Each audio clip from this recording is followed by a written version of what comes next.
I'm excited to see that you're going to speak to us. I used to work for the American Friends Service Committee, and I went to Israel, Palestine with the Compassionate Listening Project. So when this topic was proposed, I was really thrilled.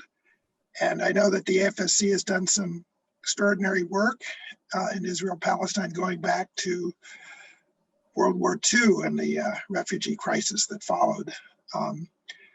The Service Committee has a big commitment to Palestine and to the people of that region and to the whole communities of that region.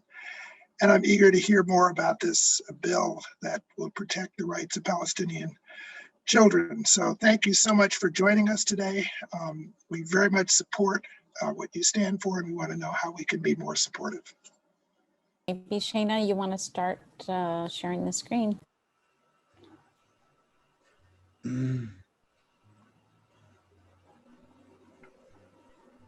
I guess I'll start us off here.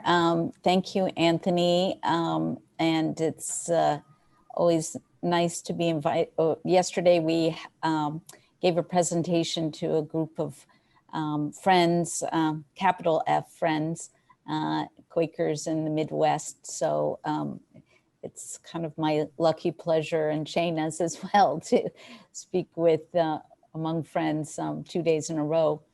But we do want, we're really thrilled that Mona is joining us from Palestine today. And as Mona and Shaina said in their introductions, they work for Defense for Children at International Palestine, we say DCIP for short. And that may be an organization that folks on this call are less familiar with than the American Friends Service Committee, which has been around since 1917. So probably have heard about us a little bit more. Shaina, you want to go to the next slide?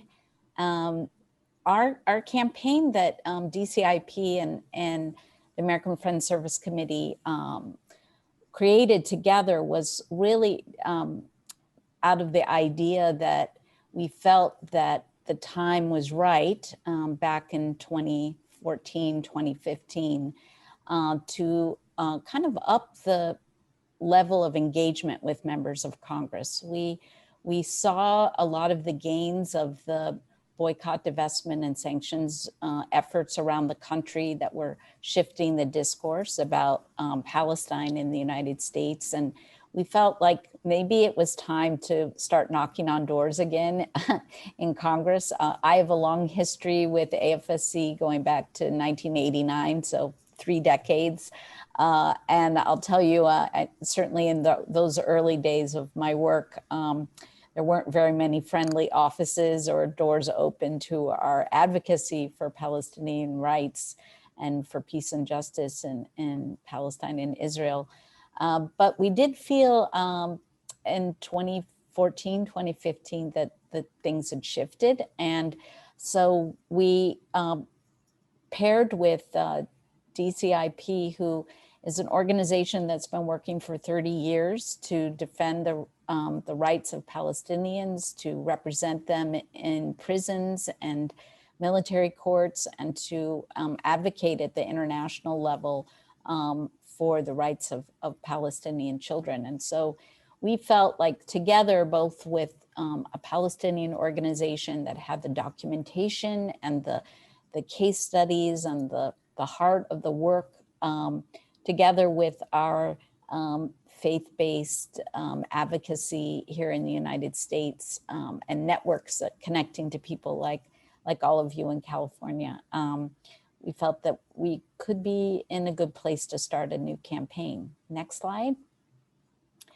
I do want to say that just yesterday, as we were preparing for our presentations at 5:15 in the morning, over a dozen Israeli soldiers raided the office of DCIP in Ramallah and confiscated computers, files. Here's a picture taken from the surveillance camera before it was disabled by the soldiers.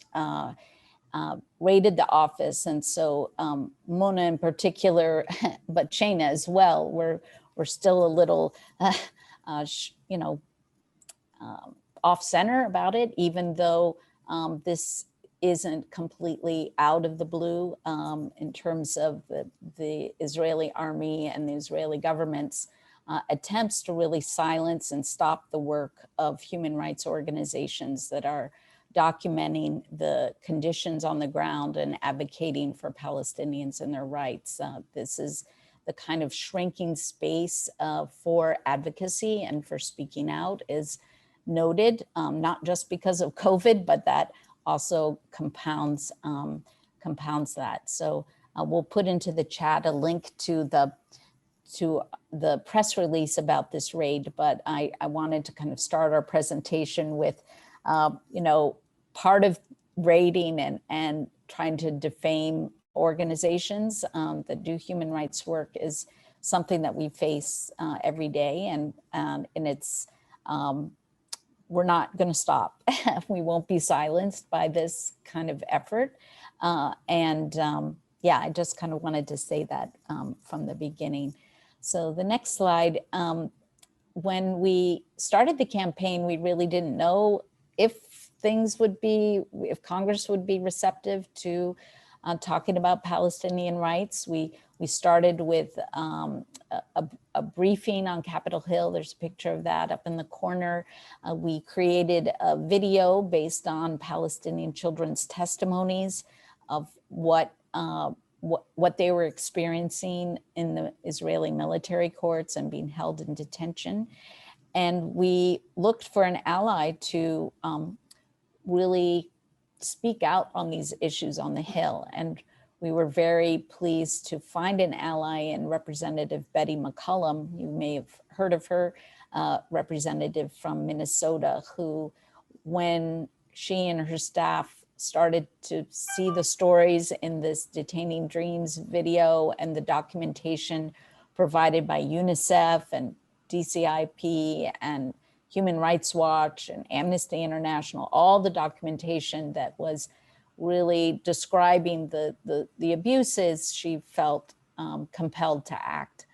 The next slide, the work over a couple of years led to the first bill in Congress ever in US history that was introduced in 2017 by Representative Mccullum and gained 30 co-sponsors across the country that focused on the rights of Palestinian children. It was actually the first bill ever that was about Palestinian rights. And that, I feel, was really a result of a lot of grassroots organizing over those first years of, it was before Shaina was on staff with DCI Palestine, but Brad Parker and others here in the US, we spent a lot of time going around the country and engaging faith groups and different groups like the Episcopalian Church, Presbyterian Church, United Church of Christ, and others. Spent time at their conventions talking about Palestinian children in detention, and really helped to kind of grow the movement to get this sort of legislation appearing in Congress. The third bill, so after the first couple of years, we had 3 bills in Congress, and right now we have the third one. Each one has focused on the rights of Palestinian children and the abuses that they experience, and calling for some accountability, not asking the Secretary of State and wanting to look into more accountability for these abuses. And later on in our presentation, Shaina will go into a bit more detail about what is this current bill. But as of yesterday, we have 29 co-sponsors. We're thrilled that there are 6 co-sponsors in California. I think that's a testament to, again, the organizers at the grassroots level, including many of you who I know have engaged on, Judy Chu, I see, one of your representatives did sign on, and I'm sure that's due to the engagement that all of you have been working on for so long. So next slide, I think I will turn over the presentation now to our dear friend Muna, who we've are pleased to work with for the first time on a webinar. So this is kind of a new experience for her. So I hope, good luck, Muna. I know you're gonna do a great job, but thank you.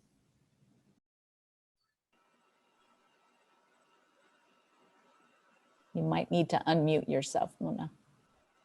Exactly. Thank you, Jennifer. Thank you for your introduction about the office thread and how we all confused about what happened, and it was really a difficult situation in our office in Ramallah. Okay, in this presentation, I will shed light on the whole situation. Maybe I can't see the presentation. Okay. I will shed light on the whole situation of the Palestinian children rights, with concentration on the Israeli military detention system and the violations of the child rights in light of the international law standards.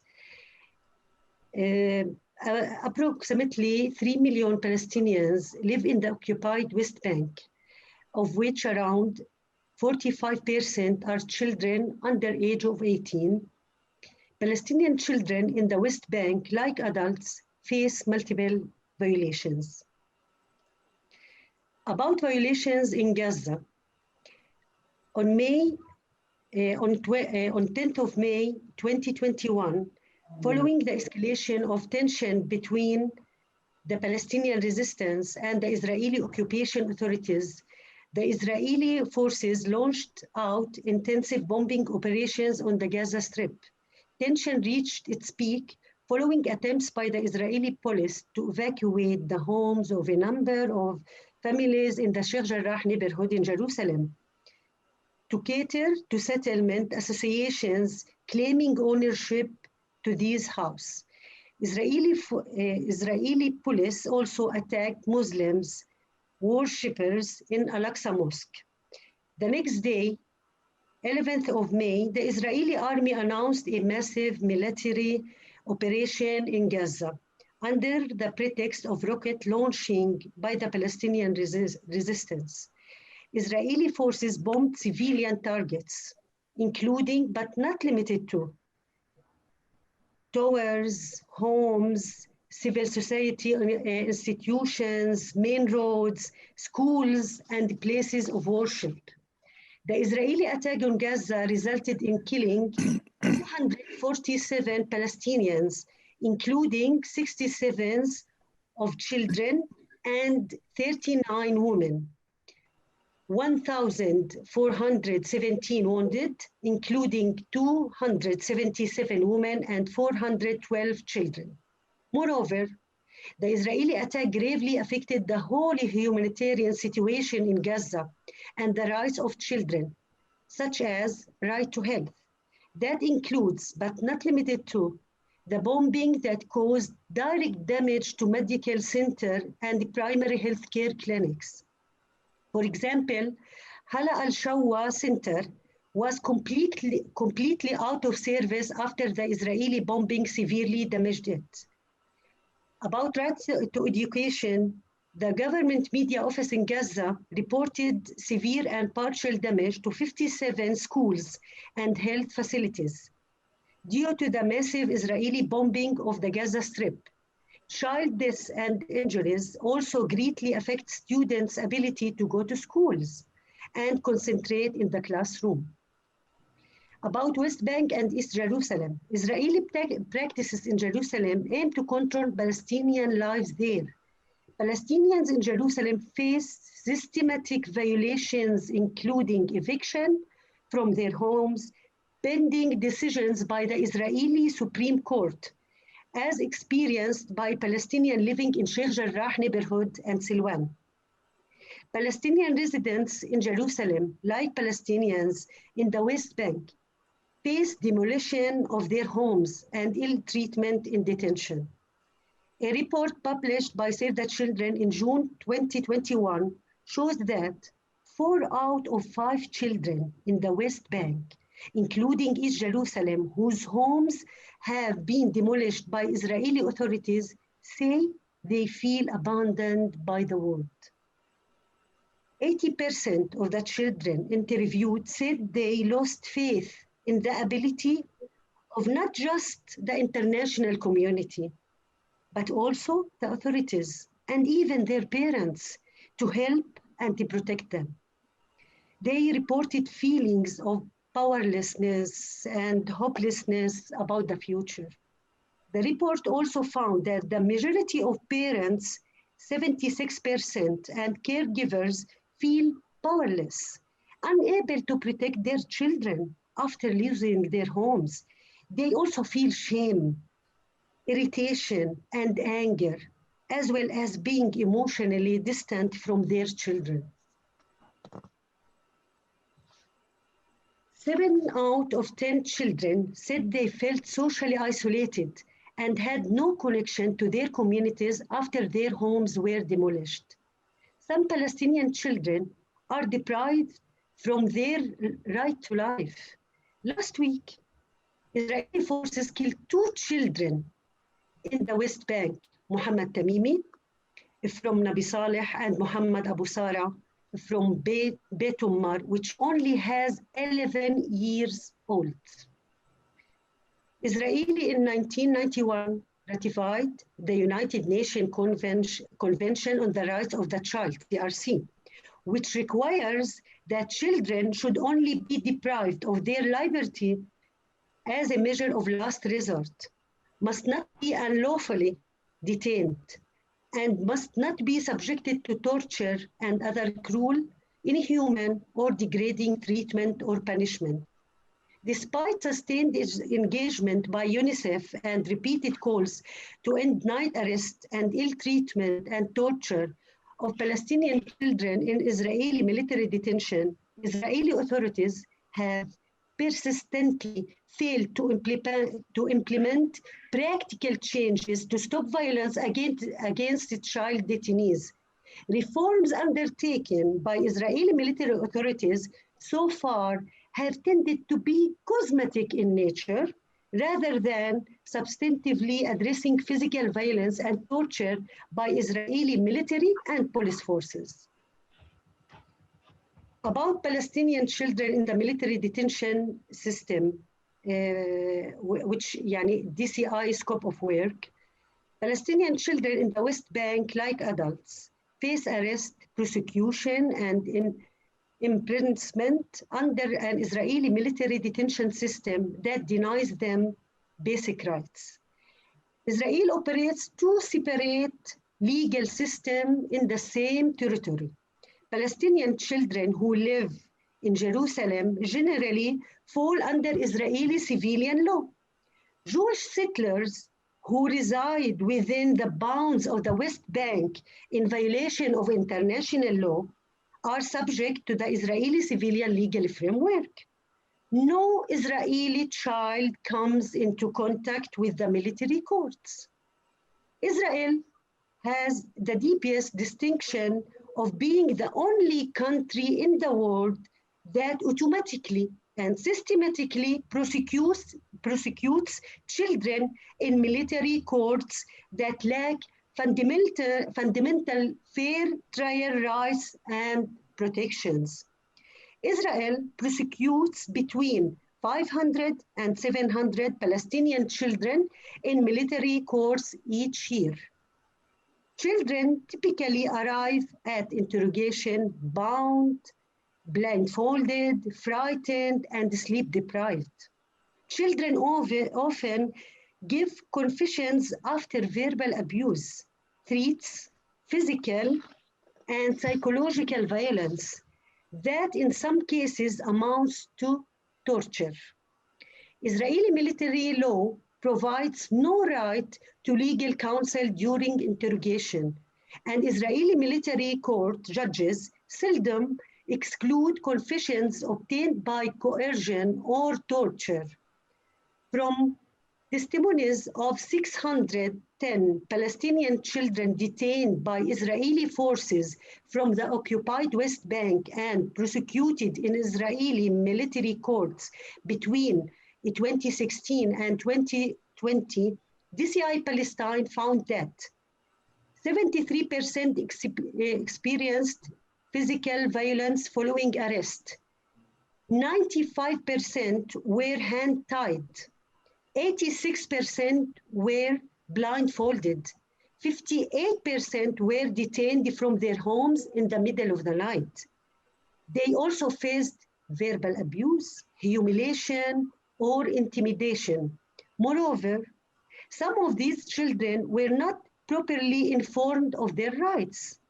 In the Israeli military system, the military commander legislates and enforces the military orders and decides its application.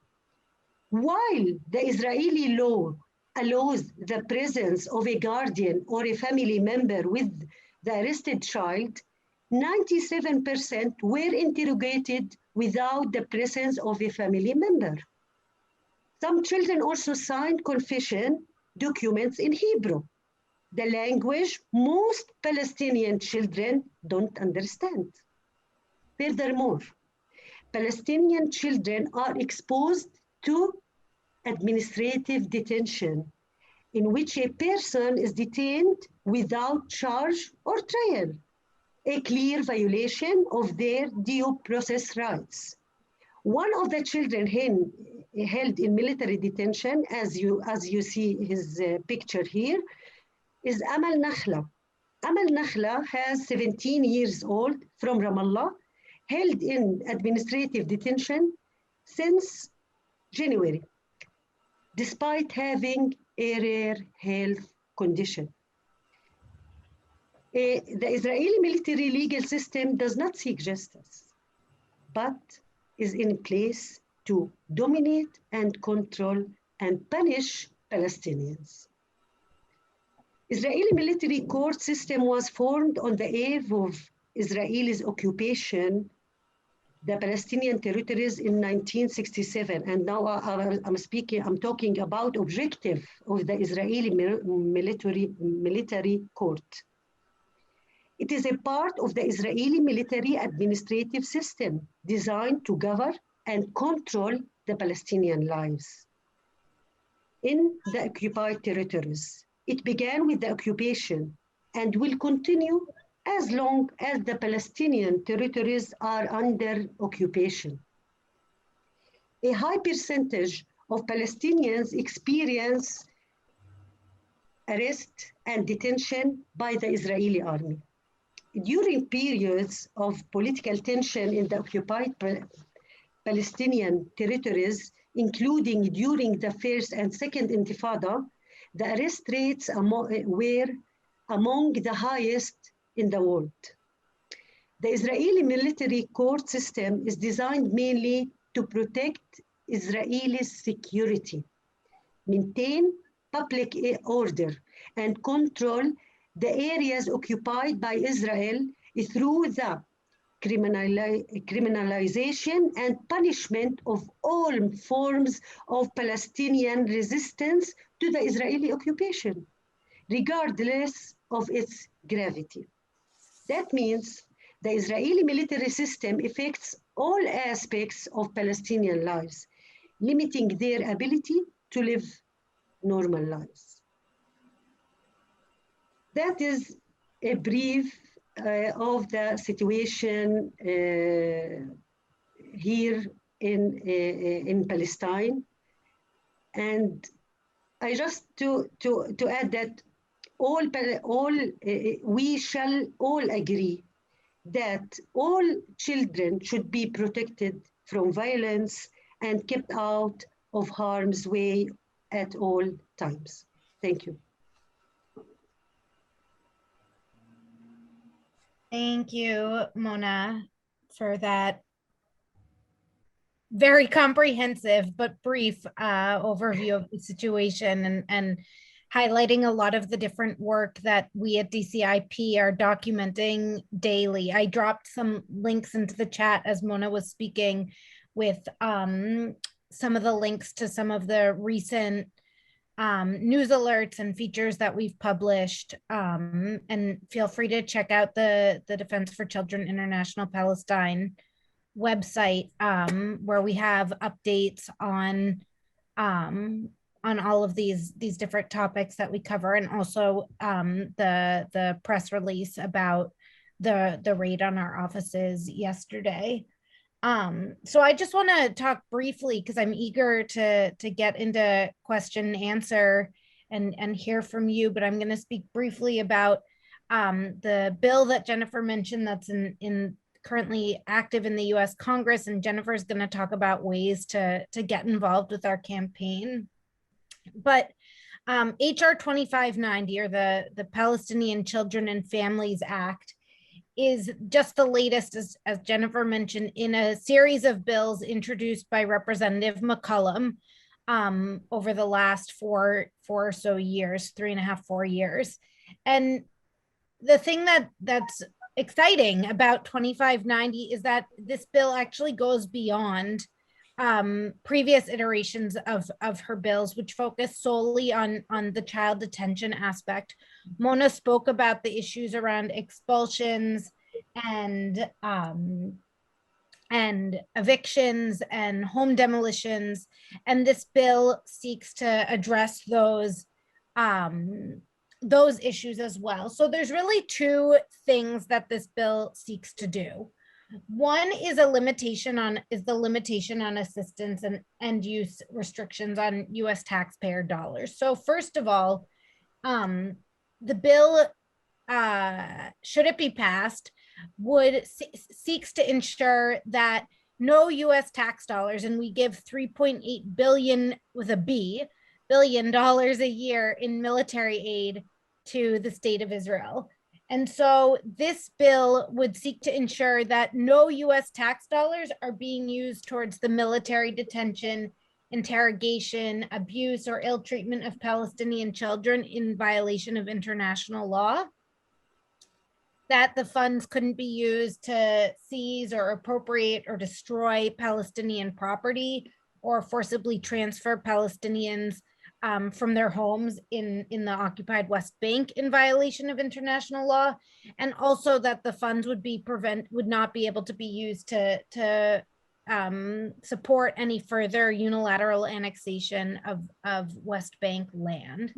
So that's the first element, which is to make sure that even if Israel is going to commit these human rights abuses and violations, that our tax dollars as American citizens are not going to support those things. It's basically saying that you can't use our money for these violations, human rights violations. The second thing that HR 2590 really focuses on is transparency, because we don't know, we know that these abuses are taking place, but we don't know exactly what our role in the US government and the US government role in providing tax dollars to Israel is. So first of all, the bill requires that each year the US Secretary of State, so currently Secretary Blinken, would certify that no US tax dollars are being used for those prohibited activities. And if they are being used for that, if he can't verify that that's happening, or that is not happening, then we need to have an accounting of how our money is being spent. The bill also requires the Secretary of State to report on these human rights violations and the extent of them. So each year, the US State Department issues reports on every country that receives aid from the US government on the situation of human rights in those countries. And so this seeks to ensure that the issues of forcible transfer, expulsions, displacement, seizure of property, and child military detention are all addressed in those reports, that they need to be discussed, and it needs to be made clear that the US government knows what's going on and is monitoring the situation. Also, the US government does report generally military detention, though to varying degrees of detail, depending on the administration that's in power. And then the third part of the bill, the transparency element, is it requires reporting on what are called offshore procurements. So most of the $3.8 billion, about $3 billion of it, actually is, even though it's given to Israel, it's spent on weapons manufactured by American companies. So that money comes right back into our weapons industry. But close to $800 million of it, I think it's about 795 million, are allotted for Israel to spend in their own weapons industry and buying Israeli weapons and materials. And we really don't have, there's no transparency in terms of how those funds are being spent. And so this bill would require that the US government and what's called the General Accountability Office report exactly on how that money is being spent. And so this bill really goes beyond the other bills, both in terms of the scope of the issues that it's seeking to address and remedy, and also in terms of the level of transparency that it requires. And the goal is that really this bill can be used to as it's not the end of our work, it's the beginning of our work. This is us building up to greater accountability measures over time and really shifting the discourse and the way that we talk about the situation in Palestine and Israel as to one that focuses on human rights and is rights-based in its nature. So this bill is in addition to being the broadest bill that we've gotten introduced and worked with Representative Mccullum on, it's also gotten the greatest grassroots support that we've seen. So over 150, I think we're up to over 160 organizations have signed on as endorsers of the bill. About a third of those are from faith-based organizations, but it also includes organizations that are seen on issues beyond Palestine and Israel, progressive organizations like MoveOn.org, the Justice Democrats, Demand Progress, the Working Families Party, which is active in New York, where I live, the Movement for Black Lives. And we've even seen that our efforts to shift this conversation to one that focuses on rights has put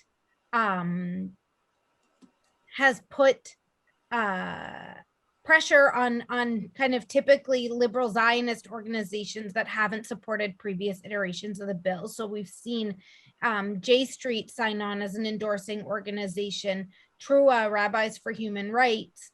And I think Jennifer dropped the link of endorsing organizations. And I think in that link is another link for your organizations to be able to sign on.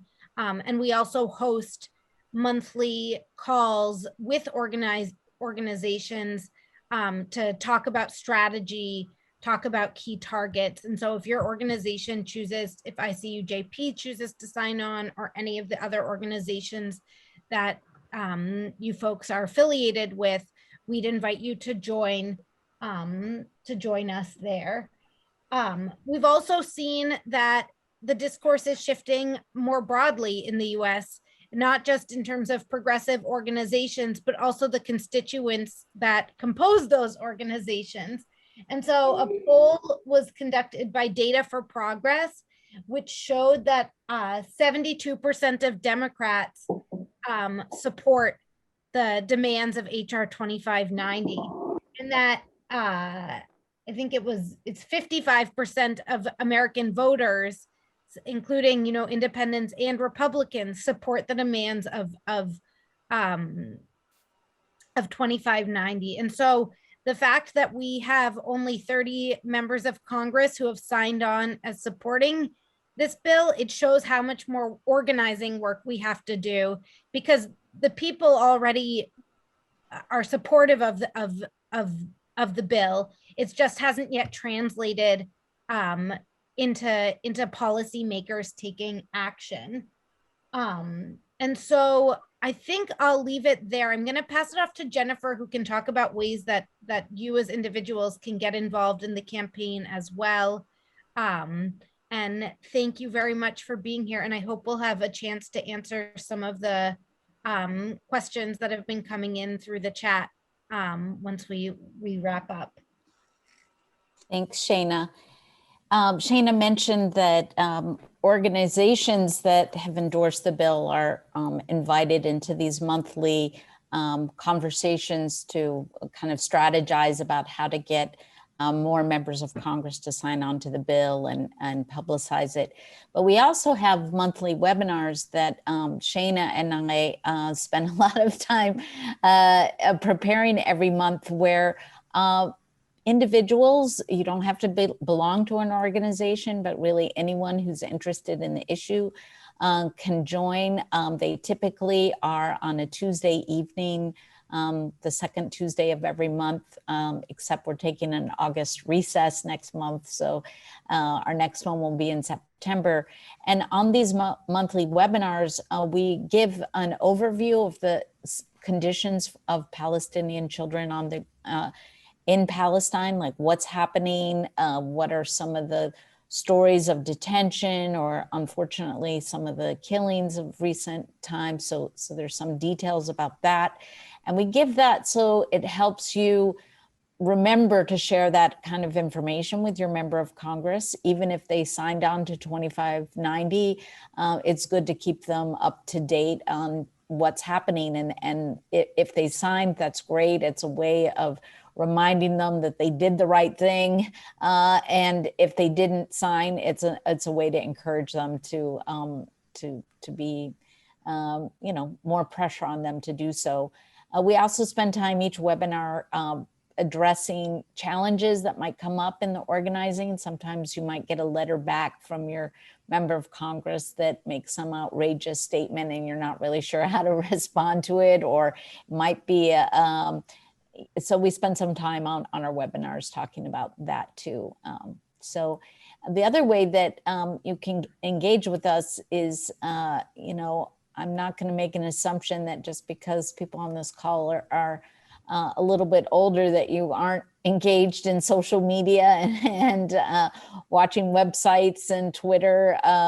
But we do have an active social media presence. We have a Facebook page. Twitter is a way of easily messaging your member of Congress. I know we don't have any senators yet who have stepped up to take up this issue of Palestinian children's rights. So I know I personally am try to once a week at least send a tweet to my senators in Illinois to encourage them to speak out for the rights of Palestinian children. So there's a lot of ways that you can both follow breaking news, like yesterday, the raid on the office. I know I found out about it by Twitter. So those are, and in our webinars, we're always giving new ideas for how you can engage. That's one important thing. We do have toolkits online. Our website is really rich. I have to say, I'm so proud of our team that is constantly updating the website with toolkits, with videos that you can share and watch online. If you want to organize a house party and invite friends over and say, hey, I want to talk to you about Palestinian children in detention, or if you could do it virtually as well. We've all gotten so good about family Zoom calls and stuff. So those are all online for you to use. And then, finally, we are around to help you answer questions or thinking, as I said, thinking about different ways to engage. For instance, with Representative Chu, I don't know if your organization has sent her thank you letters yet, or if you want to invite her to speak about why she endorsed the bill. They're all kind of ideas that I'm sure you've thought about, or if you haven't, we have plenty of plenty of examples from around the country. We do try to highlight the work that's being done by local communities. On our last webinar, we heard from folks in Delaware who spent pretty much 4 or 5 years trying to get their member of Congress to sign on to the bill, and just had success in June. So there's a lot of great activism to share and learn about. So I think we'll stop there. I can't believe we were able to do this in 40 minutes. But if I don't know, Carol, if you want to take over from here, we can stop sharing our screens so faces are back online with us. And yeah, sure. Thank you. Thank you, Carol Francis. I'm speaking for all of us. Thank you. That was absolutely putting more information and more analysis and everything into 40 minutes. That was really great. Thank you. Speaking for myself as somebody who's been to Palestine twice, I just really appreciate this. So Q&A, and I'm looking for hands. If you don't know how to do this, you go to participants. This is on and click on your name, and it at the bottom it should tell you to raise hands. Okay. I am. Carol Francis, Yes. just a procedural point. On some of these Zoom screens, it's in reactions at the bottom of the screen. If you click reactions, underneath all of the emojis is raise hand. Right. It shows up there sometimes instead of in the participant list. Yeah, it's different. Okay, Dave. Dave, I see your hand up. Dave Clennon. Maybe you need to unmute. Dave, are you muted? Are you out of the room?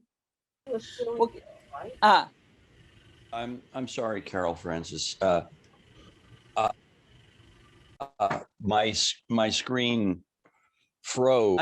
My question is whether the Defense of Children group has experienced any form of censorship in the United States. I'm thinking of Twitter and Facebook, which sometimes mute or shadow, or I'm not sure exactly all of the terms, but I just wonder if there has been any deterrence to getting your message out to the American people. That's my question. Yeah, that's a great question, Dave. In terms of social media companies, I mean, I think that the way that algorithms have been set up to promote certain things and reduce the prevalence of other things, I think impacts us. So yesterday, when I shared the story about the raid on our office, you know, I think only one person actually responded to that. So it makes me think that it's less likely that it's showing up in people's news feeds. The efforts to silence us come more at an institutional level, where we're targeted by either Israeli officials or affiliated right-wing NGOs, like NGO Monitor is a big one, that try and kind of smear DCI's name, defame us, make allegations about us and who our members and supporters in Palestine are that are not true.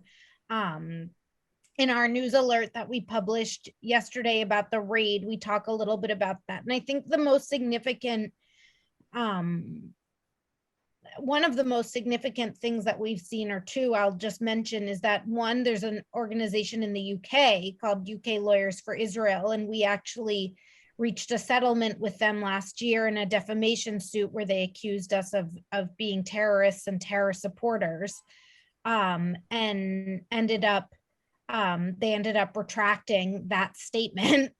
But the second thing is that last year, my colleague Brad Parker, who's a senior advisor at DCIP, had been invited to address the UN Security Council. Belgium, who chaired the council at that month, has a record of supporting children's rights, and had invited Brad to come and brief the Security Council about the situation of children's rights in Palestine. And it did not take, once it got out that Brad had been invited and was on the agenda, Israeli officials and right-wing NGOs waged a campaign, and Brad was effectively had his invitation rescinded. And so we've seen that type of pressure campaign to silence us.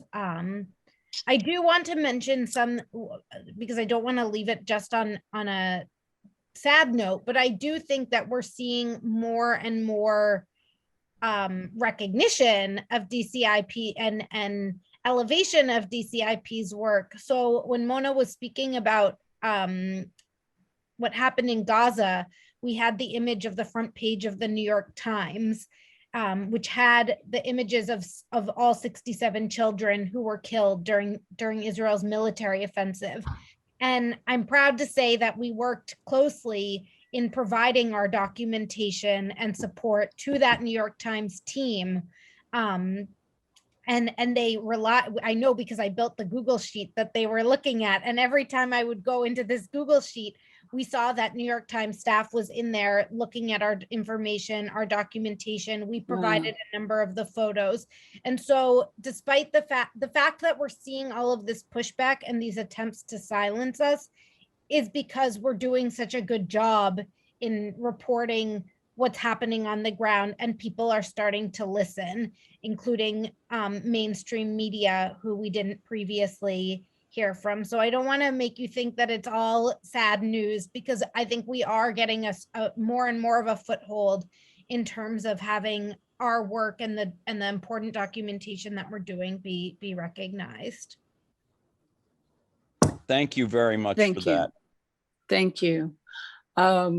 I'm sorry that it's taken 73 years to get here, but I think we who do Palestine solidarity work here can appreciate that the most evil things that Israel does makes more people aware of what's going on.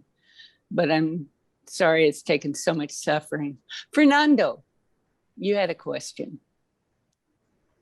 Okay, first of all, I'd like to thank you for your work, because this is a very important work that you're doing.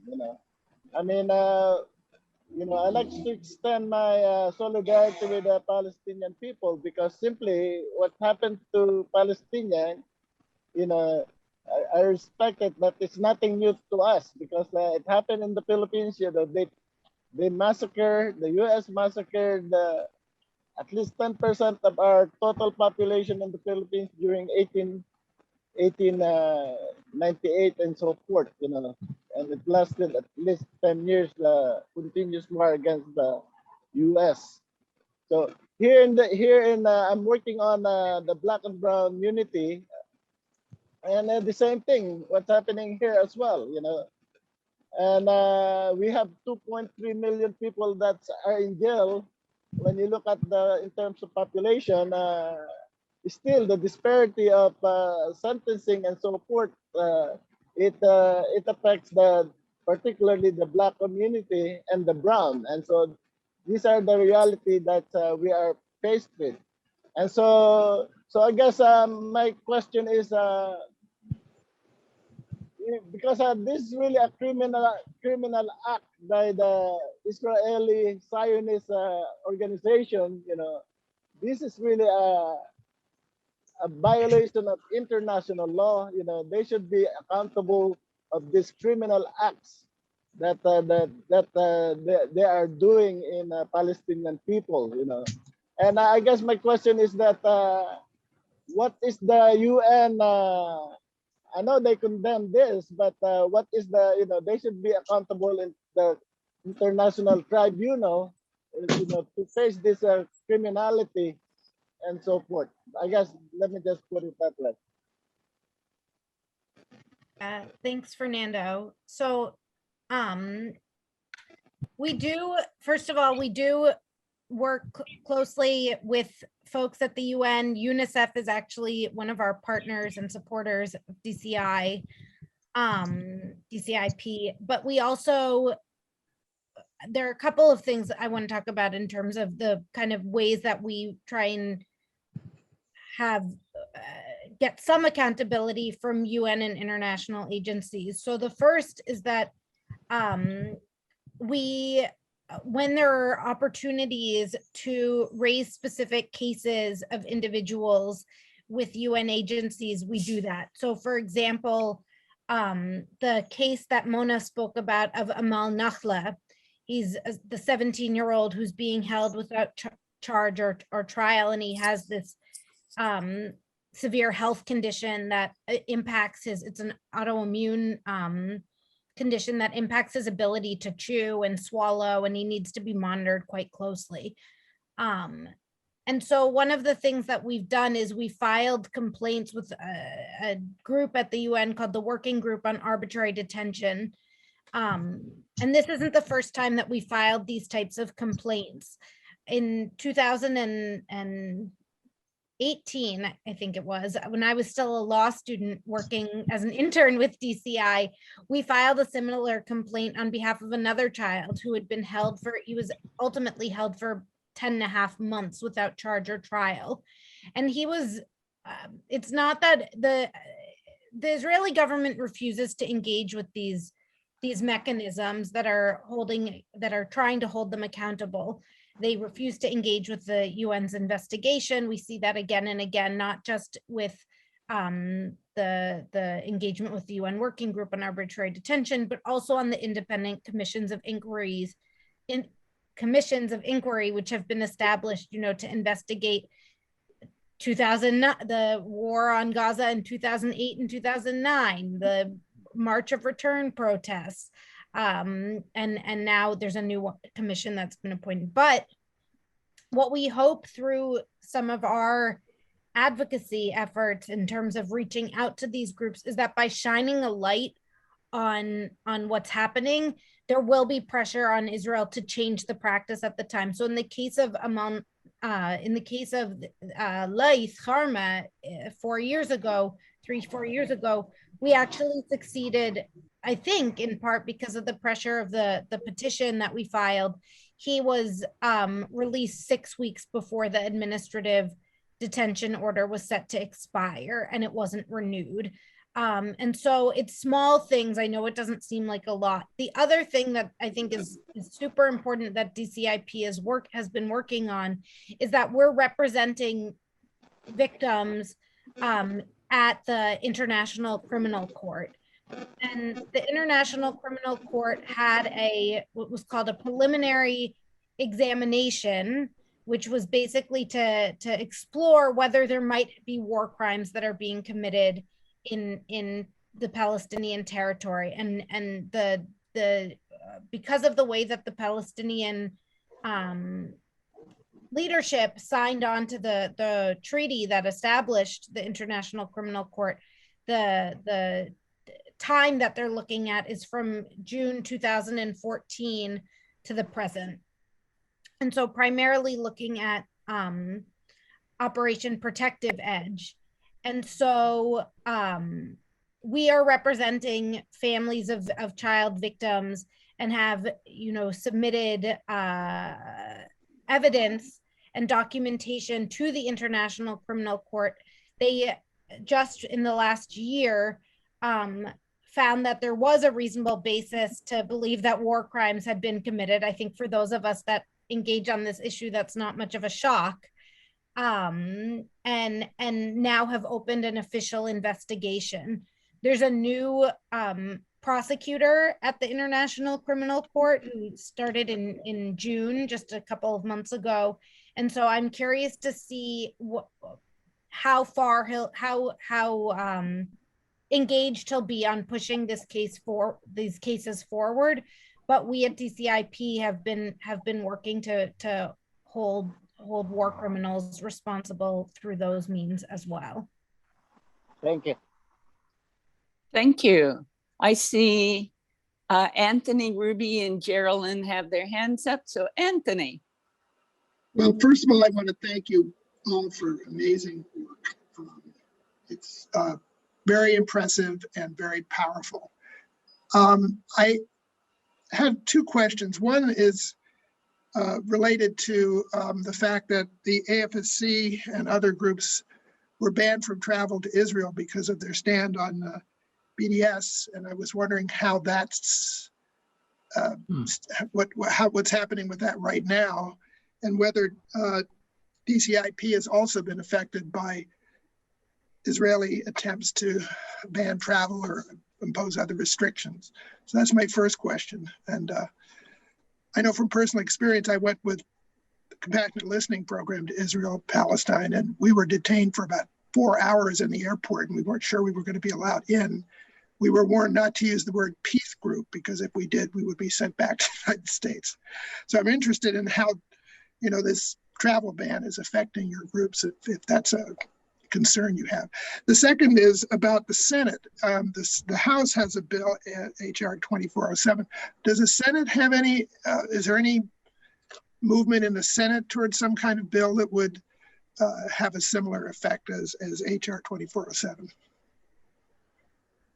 Thanks, Anthony. Well, I'll speak to the travel ban. The travel ban that has affected us most in the last few years has been due to COVID, not to any regulations or new policies by the Israeli government. When they announced the travel ban for organizations that have taken a position in support of BDS, we did not. There was a lot of pushback in the media. A lot of groups that may be not supportive of BDS still kind of said, "Wait a minute, Quakers? Like, why do you not want Quakers to come? They can't be. How are they a threat to a security threat to Israel?" So there was a lot of pushback in the media about that, and we as staff didn't experience being denied entry. I haven't been for several years now due to COVID, but it is for sure true that every time members of our staff, particularly those who don't have Palestinian identification, do kind of hope that we're not going to be denied entry. But, my colleague, Mike Merriman-Lotes, who goes pretty regularly, has had no problem going in and out. So I probably say that now, and then the next time I try, we'll be denied entry. It is so random, and definitely people of color are treated differently as they enter the airport. The racial profiling is intense. So the fact that I don't fit the profile, I'm old and I'm white, so I'm less of a security issue. In terms of and I don't think that there's been an issue of travel. I don't think Shaina has tried to travel, and in any case, DCIP was not on that list. They don't. They're a human rights organization, and they're not. They don't necessarily have a position about boycott, divestment, and sanction strategies, which those are just methods. In terms of the Senate bill, there is no bill yet in the Senate. There certainly have been conversations back and forth with several progressive members. Certainly Bernie Sanders has been pretty outspoken for Palestinian rights here and there. Even the Warren members of the Warren campaign, had some positive positions. We keep hoping. I know my Senator Dick Durbin in Illinois is a senior member of the Senate. Is very concerned about children's rights and is against solitary detention, solitary confinement, and the rights of young people. But he is yet to find a voice to actually write a bill or letter. But we keep thinking, all of the efforts really in the House and different dear colleague letters that have been started this year. There's been a lot of, HR 2590 is not the only legislative vehicle. It's as Shaina described it, it really is a kind of bare minimum bill. It doesn't even call for cutting aid to Israel. It's just really about centering rights and asking for transparency. But there are other efforts that are underway, including, I think there'll be some efforts around the whole issue of Palestinian Americans being able to travel, a lot of things that are in the works, other end use restriction. So those kind of, all the wonky Washington, DC stuff, if you're interested in that, I encourage you to connect with us and other groups doing the legislative work. But so far, and I know Senator Feinstein in California has raised some concern about house demolitions in the past. So there's movement, but there's not a vehicle yet. I just think, Mona, did you have anything you wanted to add about the travel restrictions? Thank you, Shaina. Yeah, I just want to add something about travel ban and how human rights activists face travel ban. For example, I want to talk about Anwar Abu Aisha. He was the previous Minister of Culture in Palestine, and he's a law professor in Al-Quds University.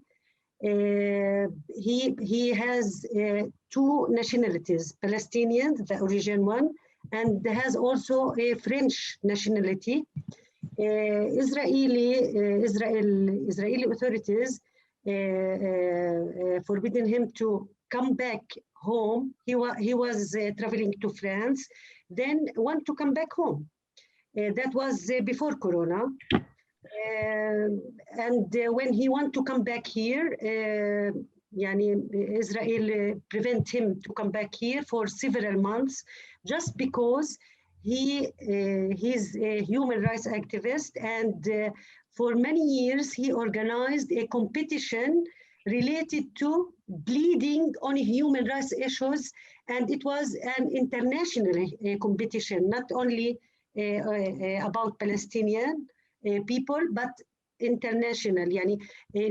Lawyers from all over the world can participate in this competition, but just because the latest one was on the Palestinian human rights case, the Israeli authorities forbidden the university to make this competition, and also forbidden this professor or a human rights activist to come back home for several months. That's it. Yeah. The other, just very quickly, the other way I think that the travel restrictions work is, for example, if our general director or another member of our staff in Palestine wants to travel to the United States, for example, they're required to get a visa at what was the consulate and is now the US Embassy in Jerusalem.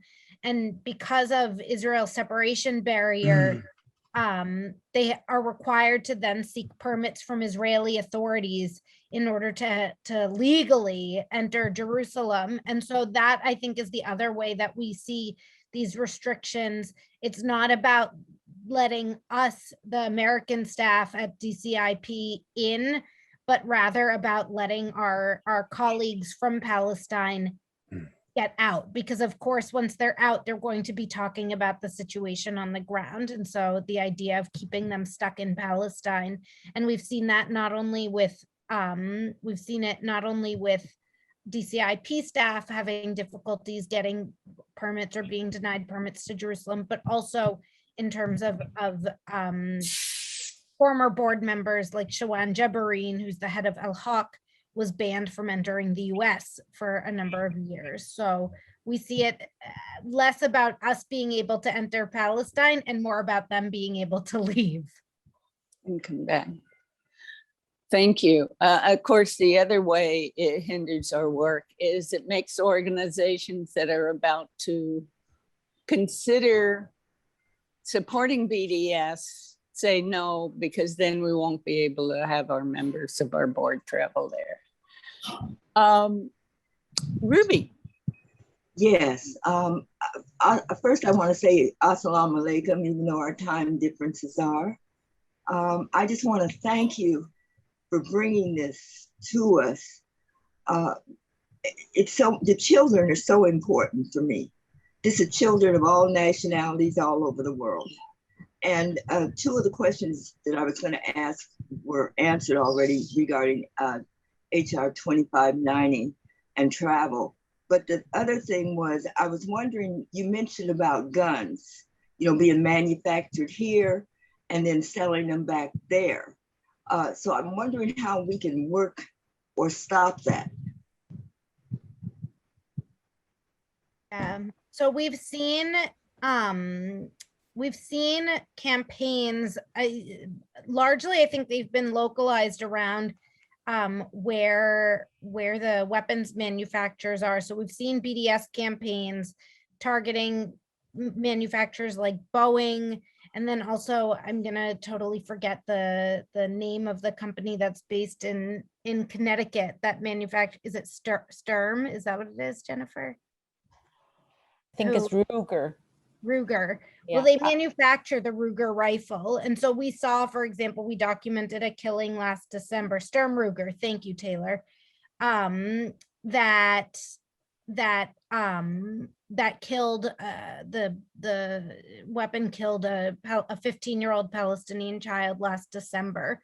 And so there are largely, I think, localized in the areas where those communities are based, but we've also seen efforts that have happened and are ongoing around. Oh, that's good to know. Jennifer's note that AFSC interns are researching this, so maybe we have them answer the question. But we've also seen efforts done, for example, right in the middle of the latest military assault on Gaza.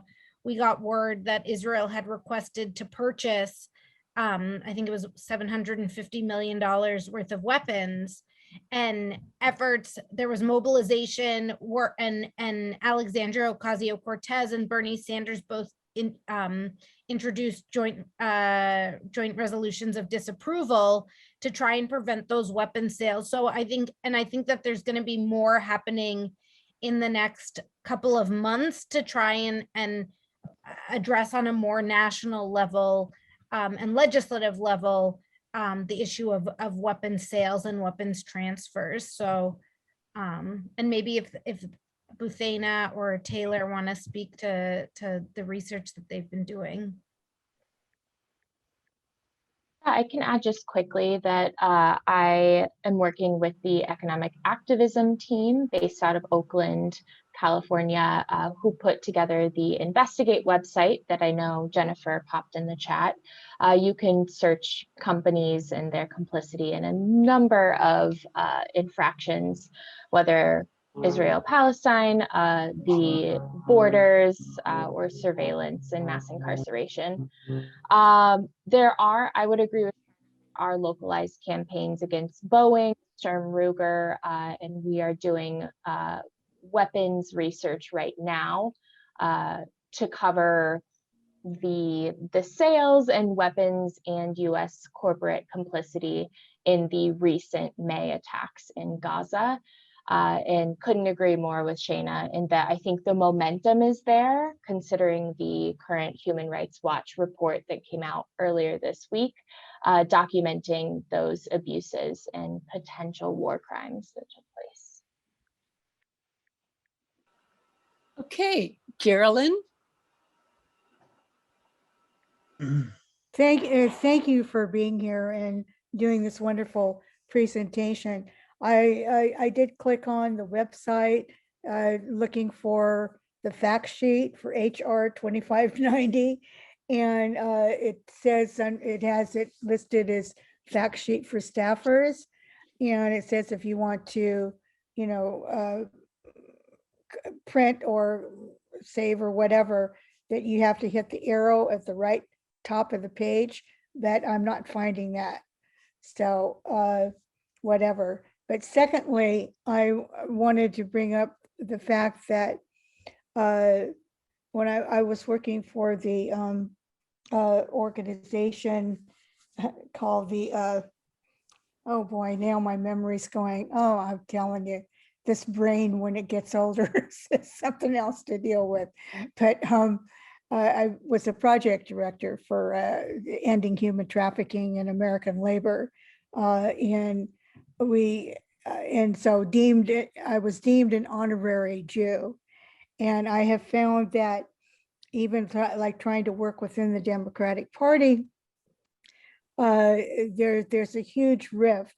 And every time we have taken legislation, and especially like to protect the children, it runs into a huge barrier, and there seems to be such a division between our Palestinian members and also our Jewish members, and the fact that people will try to use that, and I would imagine that it's an intimidation factor to then want to label you as being anti-Semite if you care about people and what's happening in Palestine.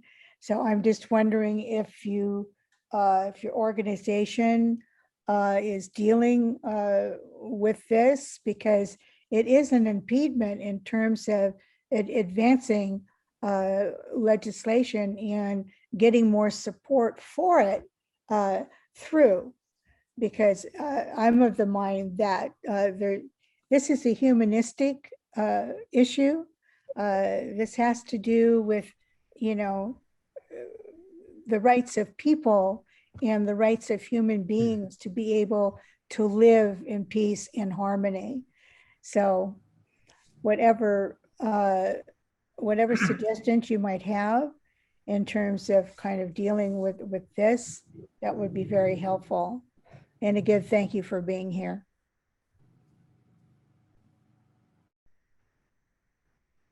Thanks, Geraldine. So first of all, here, let me just share my screen again quickly, and I can show you what the arrow is that it refers to see. And actually, this fact sheet is a great resource in terms of. So Delphina, did you say those are ripe or not ripe yet?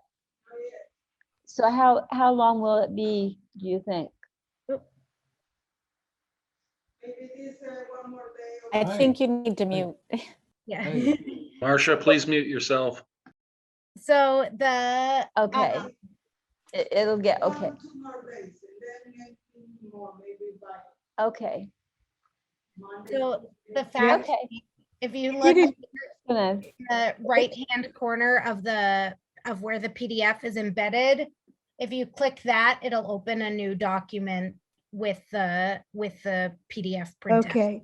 When I went on it, it did not show that portion. It just went to it ended at above that when it says, it tells you to click on the corner, the right-hand corner, but it wasn't showing that document. Embedded part. So it might be that maybe the whatever it is that embeds it is if you have like a pop-up blocker or something, but that's good to know. I'll ask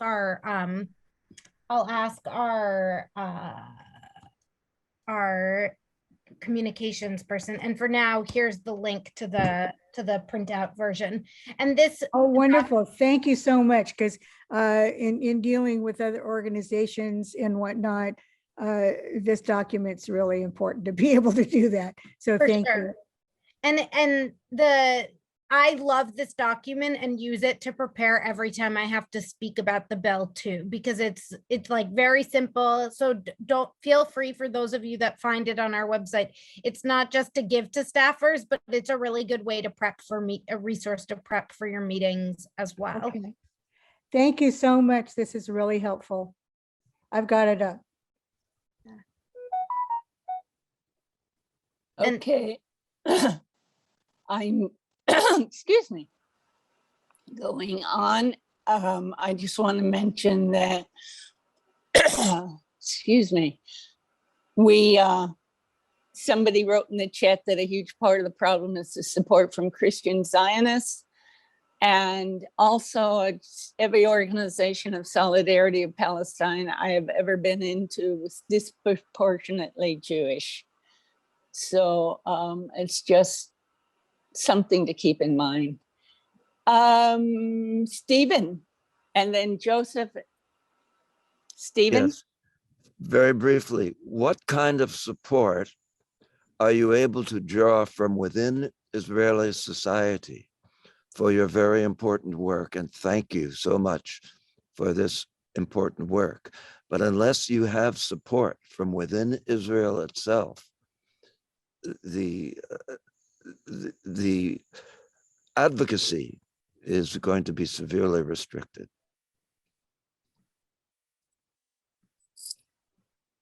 So we don't work directly with Israeli civil society. There are Israeli human rights organizations like B'Tselem or Yesh Din or Hamoked that we may partner with on a more professional level. There is a group within Israel of Parents Against Child Detention that focuses on this issue and works on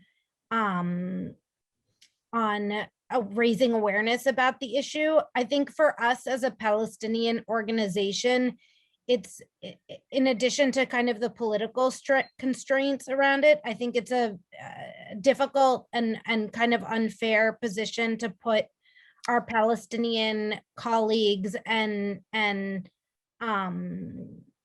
victims or survivors of these violations to kind of ask them to go and speak to the communities that are the society that's oppressing them and kind of plead for their humanity. And so that's the job of Israeli activists. And of course, our information is all available online, and should, you know, Parents Against Child Detention reach out to us for support in terms of documentation or statistics, we're happy to do it. But in terms of we don't even engage any longer, and most human rights organizations, both Israeli and Palestinian, do not engage in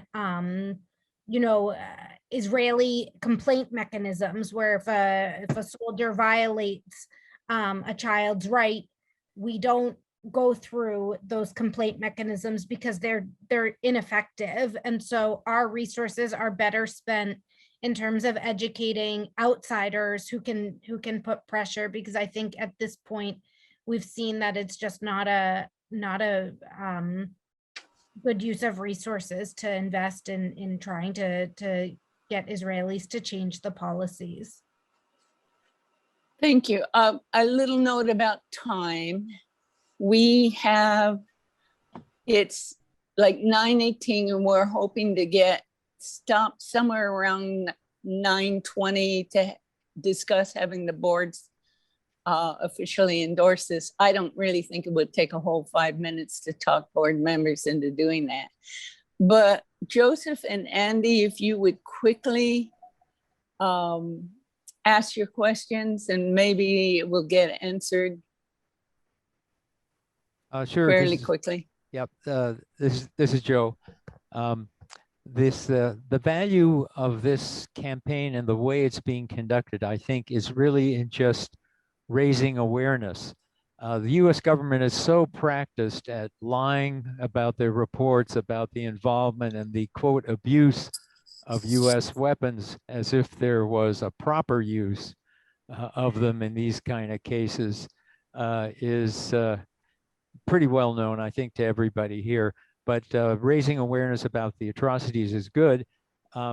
These are the common practices of ethnocracies, the US government included, not only historically, but today too. And so how fair is it to expect, or how wise to expect for the US to demand that others refrain from doing the things the US is doing right now, separation of families, terrorizing prospective immigrants and actual immigrants by taking families apart, continuing to do that, detention of children, families. Quickly. So this is the problem, and I'd like you to comment on this. I'd stand aside on the ICUJP motion to support this, but this is pretty serious. The U.S. is setting an example of the kind of behavior that we're trying to ask others not to engage in. So I'd like any comment about that. Well, I can quickly comment to that, Joe. At AFSC, we're also asking the same thing of our own government. I mean, we're not naive in thinking that our immigration policies or our policies that imprison young people unfairly and the behavior of our police departments and our military around the world is any model or light unto any nation. That said, we do want to uphold international law standards. We do want to talk about rights. It's amazing to me that in the work of this campaign, so many people don't understand what military occupation is or what the international protections for children are worldwide. So yes, it is about education, and it is about trying to reframe and demand our leaders to do better. And so I think it's, I think it's consistent. I think if we don't ask for these things, if we don't demand, if we don't protest, if we don't organize, then we're going to slip into more authoritarianism. The Trump years are gonna seem like glory years if we step back and just make assumptions that America is going to do the right thing. No, they're not. And that's why we're going to hold them accountable. That's a quick answer. Thank you. Andy? Actually, it's Emma. I just wanted to reiterate what Carol Francis said, that Jews are disproportionately represented and have been for decades in Palestine solidarity, and that the label of anti-Semitism is a very convenient and brilliant gaslight that that certain individuals and groups that have been able to put themselves in a position of power within the Jewish community use to silence people on this issue, and that it's a brilliant form of gaslighting. To that end, I think we really need to be careful about saying, oh, it's a problem between Jews and Palestinians. It really isn't. It's an issue of settler colonialism, and that's a big reason why the U.S. supports it, because the U.S. is still a settler colonialist entity in itself. Most Zionists are not Jews, and the most right-wing Zionists are the Christian Zionists, who make up 40-some million people just in the U.S. alone, and many Jews are not Zionists. So let's not reiterate their language that this is some sort of issue within the Jewish community. Huwaida Raf estimated at the height of the ISM movement that 15 to 25% of the international volunteers in the ISM were Jewish. Jews make up less than 0.5% of the world population. So, we've been outspoken on this for a while. On that point, I'd like to ask the speakers if they've had any movement with teachers in this country on the issue of Palestinian children.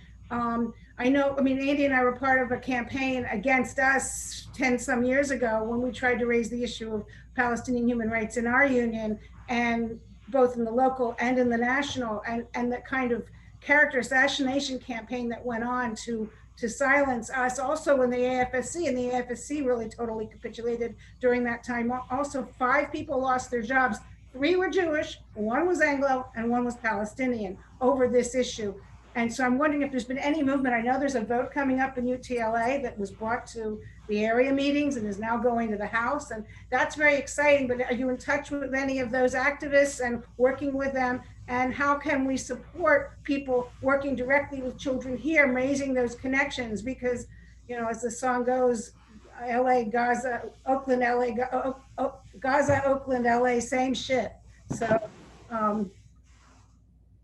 I'd like to know if you've made any inroads on those issues. If the AFSC has started their education program back up again, that they closed down under the pressure of this so-called Jewish organizing effort that silenced so many of the Jewish voices, among others, on this issue. Well, I'll just speak to the AFSC funding and staff issue. We have had massive, in my opinion, in the 30 years, I've seen a lot of layoffs over time, and budget cuts, and a reprioritizing of issues and so forth. I don't think that AFSC has caved to pressure. I think our work remains strong. We just don't have as many staff around the country. We don't have staff except in Oakland that are working on Palestinian related issues.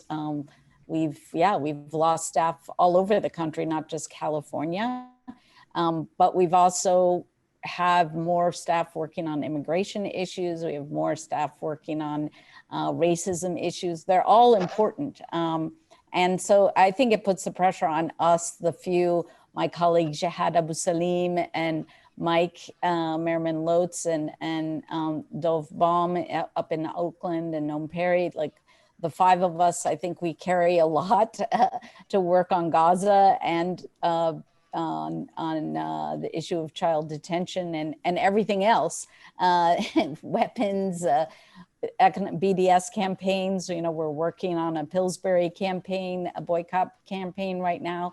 So, you know, we're stretched pretty thin, and we count a lot on volunteers.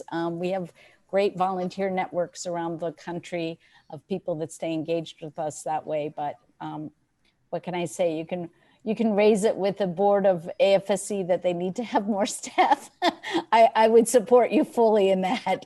But, you know, we do our best, and we rely on JVP and other organizations, all the amazing new Palestinian organizations that have formed and gained strength, American Muslims for Palestine, others that really are doing fantastic work.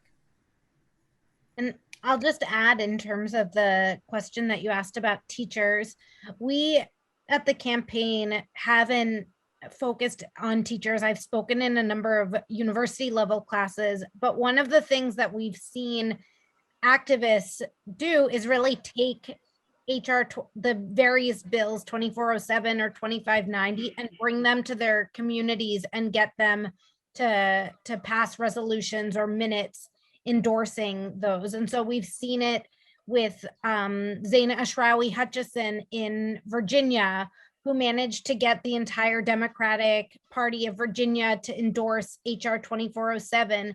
I think similar efforts were done in Colorado, and I think in parts of California. And so if you have ideas in terms of teachers unions that you think might be interested in adopting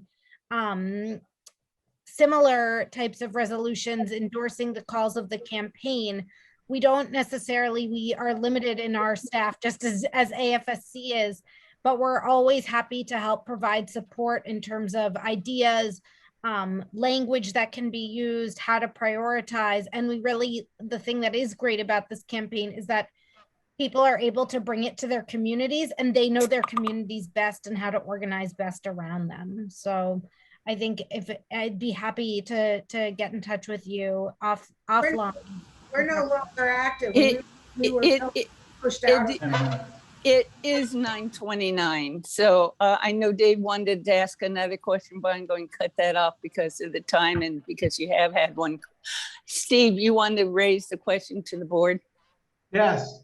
Vida, please open a page for minutes of a special meeting of the Board of Directors, which I am calling at this time. So this part of the meeting is only for board members of ICUJP.